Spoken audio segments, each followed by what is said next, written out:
The distress signal had been repeating for 17 hours. Captain Elias Vorn stood at the front of the bridge, arms folded behind his back, eyes fixed on the drifting speck displayed on the main viewport. The ship out there, if it could still be called that, was barely holding itself together. Hull plates torn open, engines cold, life signs faint. "Still just one?" he asked. "Yes, Captain," replied Lieutenant Saren. "One life form. Non-human." Elias exhaled slowly. They were far beyond regulated space. Out here, there were no laws, only consequences. "Bring us closer." The salvage vessel Astra Nomad drifted into position alongside the derelict craft. It looked ancient, almost organic, its curved structure resembling something grown rather than built. Elias had seen hundreds of wrecks in his career. None like this. "Atmosphere inside is stable," Saren reported. "But there's something odd." "What kind of odd?" "Scans don't fully penetrate the inner structure. It's like the ship is interfering." Elias gave a faint smile. "Of course it is." He turned toward the airlock. "Prep a boarding team. I'm going in." The interior of the alien vessel was silent. Too silent. Elias stepped carefully, boots echoing against the smooth, dark surface beneath him.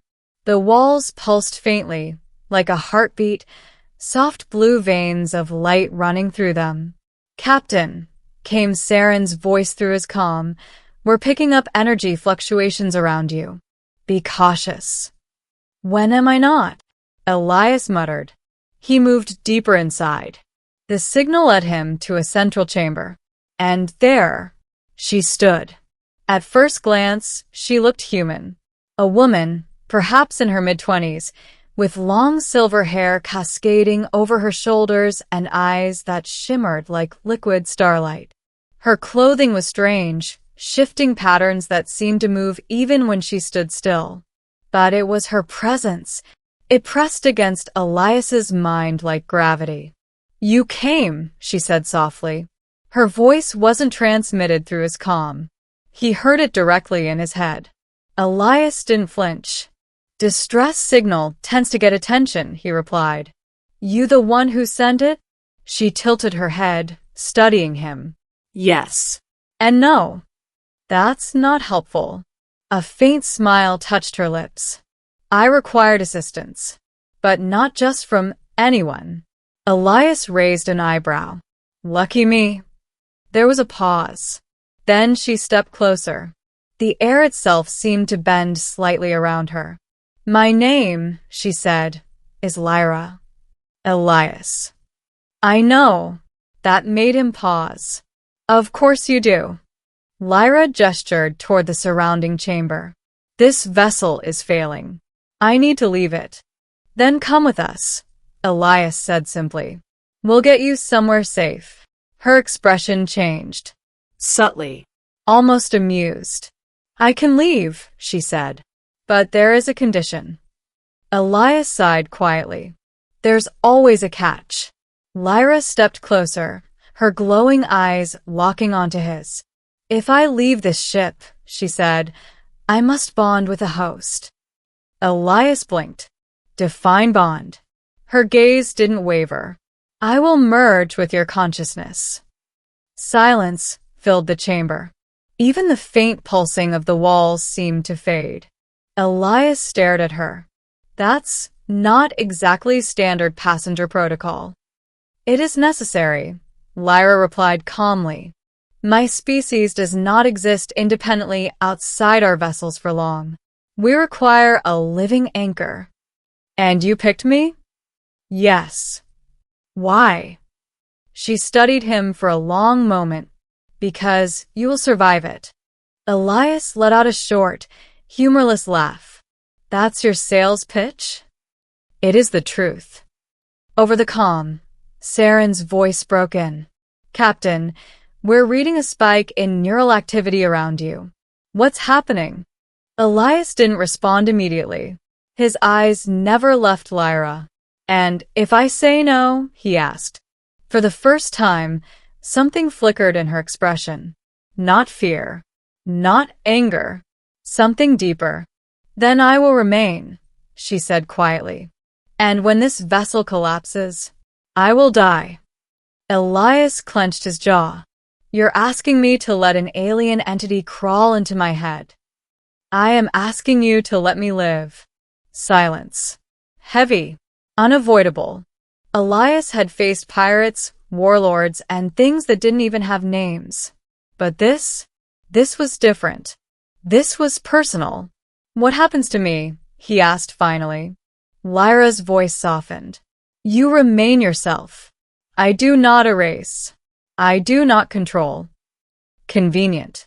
I will share your mind, your senses, your thoughts. That's not exactly comforting. Her eyes held his.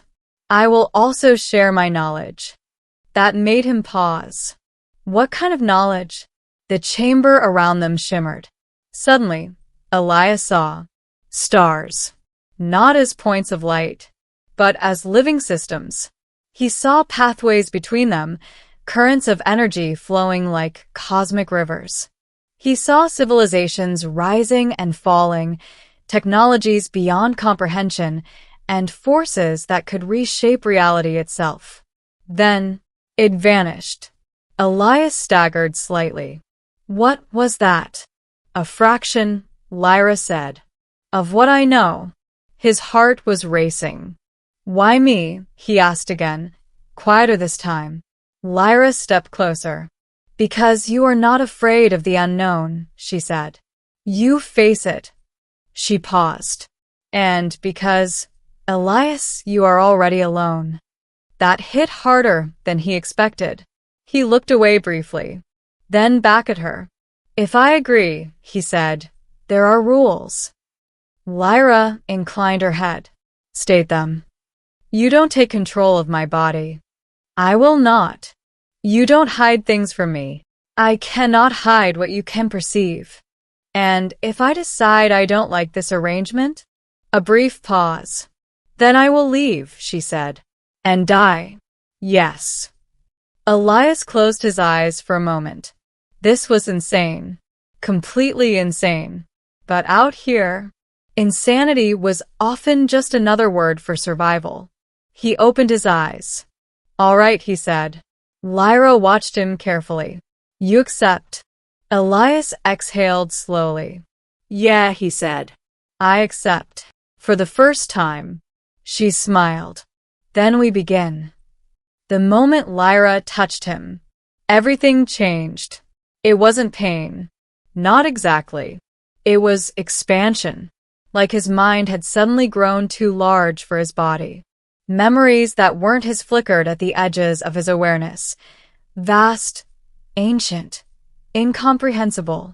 He saw stars being born, worlds collapsing, civilizations speaking in languages that had no sound. And through it all, Lyra. Her presence settled into his consciousness like a second heartbeat. Not intrusive. Not overwhelming. Just there. When it was over, Elias dropped to one knee, breathing heavily. Well, he muttered, that's new. Inside his mind, he heard her voice. Clear. Come. You're stable. Good to know, he said aloud. Saren's voice crackled urgently over the comm. Captain, your neural readings just spiked off the charts. What happened? Elias stood slowly. Picked up a passenger, he said. He turned toward the exit. Let's go home. The moment they left the alien vessel, it began to collapse. The organic walls dimmed, the pulsing light fading into darkness. Within minutes, the entire structure crumbled into silent debris. Elias watched it from the viewport. You knew that would happen, he said quietly. Yes. And you didn't mention it. You would have hesitated. He didn't argue. Because she was right. Days passed. Then weeks. At first, it was strange. Having another consciousness in his mind. There were moments when he would think something and feel her reaction before he even finished the thought. Moments when she would quietly point out details he hadn't noticed. Patterns. Threats. Opportunities. She was never intrusive. Never controlling. Just present. And useful. Very useful. Pirate vessel. 3 o'clock, Elias said one day on the bridge. Saren frowned. Sensors show nothing. Wait for it, Elias replied. Seconds later, the pirate ship decloaked. The crew stared at him. Elias just smiled slightly. Lucky guess.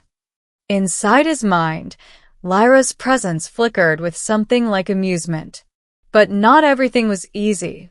Captain, Saren said one evening, pulling him aside, with all due respect, something's changed.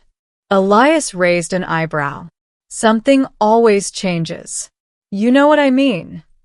Elias didn't respond. Saren lowered his voice. You react faster. You see things before they happen. And sometimes he hesitated. It's like you're not alone. Elias met his gaze. Maybe I'm just getting better at my job. Saren didn't look convinced. That night, Elias sat alone in his quarters. You're affecting me, he said quietly. Yes. At least you're honest. There was a pause. Then, you are affecting me as well. Elias blinked. How? Your perspective. Your emotions. They are different from my own. He leaned back. Is that a problem? Another pause. No. For the first time, he smiled. Months passed. Word spread. A salvage captain who could predict danger. Who could navigate impossible routes. Who could survive encounters that should have killed him. Some called him lucky. Others called him dangerous. A few called him something else. Hybrid. Elias didn't care. Until the day it all changed. They were approaching a restricted sector. Ancient. Unmapped. Dangerous. Captain, Saren said, we shouldn't be here. Elias stared at the swirling void ahead. I know. Inside his mind, Lyra was silent. That worried him. What is it? He asked quietly. A long pause. Then this place. I know it. Elias frowned. That doesn't sound good. It is not. The void ahead shifted. Reality itself seemed to bend. Turn us around, Saren said urgently. Elias didn't move. What is it? He asked Lyra. Her answer came slowly. Carefully. This is where my kind ended. Silence filled his mind. What do you mean ended? We were not always few. Once we were many. The void pulsed. And then something found us. Elias felt a chill run through him. What kind of something? For the first time, Lyra hesitated. The kind that does not need a body. The ship shook violently. Captain, Saren shouted. We're being pulled in. The void wasn't empty. It was alive. And it had noticed them. Elias gripped the controls. Lyra, he said, I need options. A pause. Then there is one. Let's hear it. Silence. Then, you must let me take control. Elias froze. That wasn't part of the deal. It is the only way. The ship lurched again. Systems failing. Captain, we're losing everything. Saren yelled. Elias clenched his jaw. You said you wouldn't control me. I said I would not take control. A pause. This would be given. Elias closed his eyes. Trust. That's what it came down to. He had trusted her once. Now he had to decide if he still did. Do it, he said. The world disappeared. This time, it was different. There was no struggle. No expansion. Only alignment. Elias felt himself shift. Not gone. Not replaced. But connected. Completely. Through Lyra, he saw the void for what it truly was. Not emptiness. Not darkness. But hunger. An ancient, endless hunger that consumed consciousness itself. And for the first time, it noticed something it didn't understand. Him. Lyra moved through him, not controlling, but guiding. The ship responded, not like a machine, like an extension of their combined will. Energy surged. Space twisted. And then they pushed back. The void recoiled. For the first time in eternity, it encountered resistance. And it retreated. Silence returned. The ship stabilized. Elias collapsed into his chair, breathing hard. Inside his mind, Lyra was there. Changed. We survived, she said softly. Elias let out a shaky laugh. Yeah, he said. We did. A pause. Still planning to leave? He asked. A long silence. Then no. Elias smiled faintly. Good, he said. Because for the first time in a long time, he wasn't alone. And neither was she.